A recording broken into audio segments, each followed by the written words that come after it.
Hi guys, and today we're here with Kun On, one of the few people I met who speak English like a native speaker, and it's very important to know that she wasn't even born in the US or in the UK.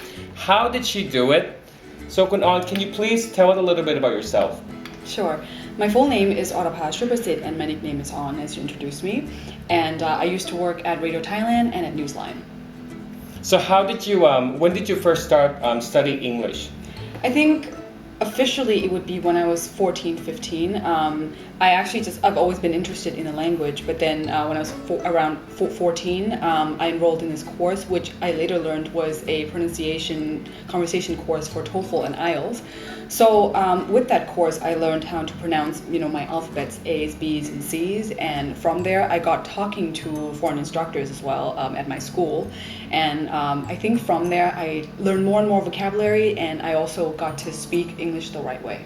Because a lot of Thai students, we've been studying English for 12 years. So how did you learn to speak? Because a lot of people say, they can write, but they can't talk. So how did you learn to talk like a native speakers?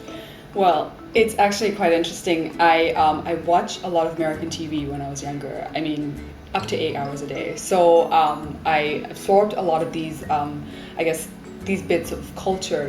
I watched Buffy the Vampire Slayer and Dawson's Creek and all the other series, and with a lot of movies as well, I learned how certain things sound, how you say certain expressions, and from there I think I incorporated with the way I speak with foreigners, and eventually here we are. Because a lot of people, they become reluctant to speak English because they're afraid to make mistakes because they think it would be embarrassing. So what is your take on that? I think you don't ever have to be embarrassed because obviously everyone makes mistakes, and not just with languages, with everything. So I feel like what you need to do is to practice, and you need to not be worried about your mistakes, because once you make mistakes, then someone will correct you, and by correcting you, you will finally learn how to speak English the right way.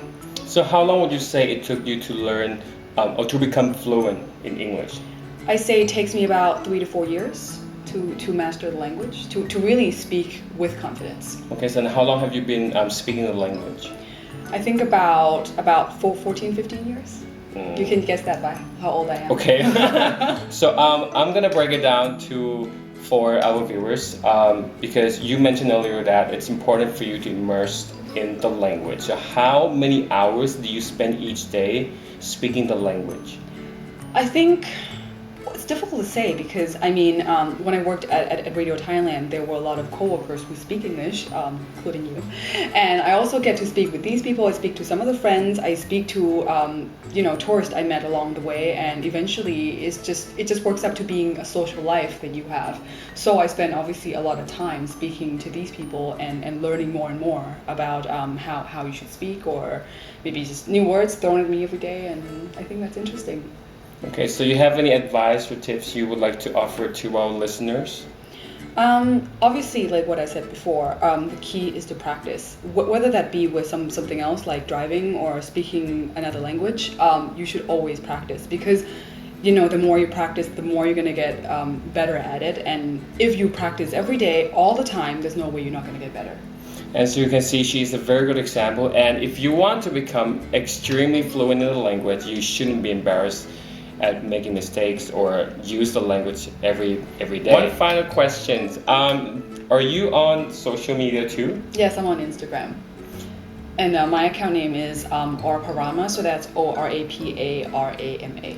And if you're interested in getting to know more about her, and you can follow her on Instagram as well. And thank you very much for watching our video. Please stay tuned. We're going to have more new videos like this coming up next week and more. Thank you very much. Goodbye. Investments and cut costs in 2015.